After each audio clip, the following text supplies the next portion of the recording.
So yesterday, our Michigan senators held a vote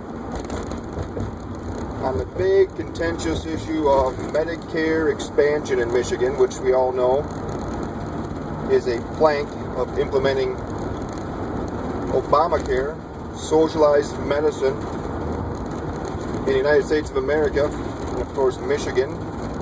Some senators or some leaders believe that Obamacare is here to stay and there's nothing we can do about it, so we might as well get on board.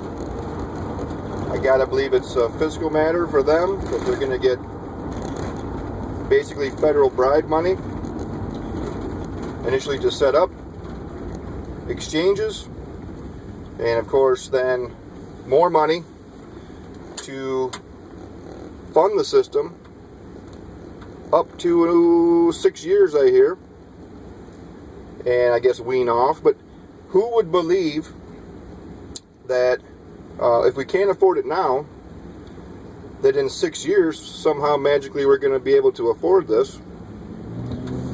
Well, you know, we had a hero, Patrick Colbeck, who saw where the vote was going, and he abstained his vote and didn't allow Kelly to break the tie. But then they go back in for a second vote, which, by the way, if it would have been defeated, it couldn't be brought back up. In a perfect world, that would have happened, but somehow we put in a provision that, you know, we're going to limit what doctors can charge, and that's a good enough deal for Mr. Casperson from Escanaba. He's a smart guy. And they're all smart people to be up there, I think. You can argue that, but nonetheless, they're educated people. There's got to be a reason that this happened.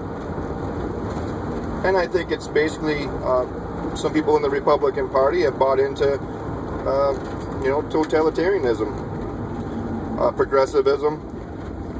They believe that, the government should provide more and more services, that they should be, I guess it's a moral issue to take care of our indigent, which absolutely to a degree it is. But if we're going to be a party of fiscal constraint, they didn't prove it yesterday, because where are we going? Obamacare is going to be a disaster. It's going to cost us all.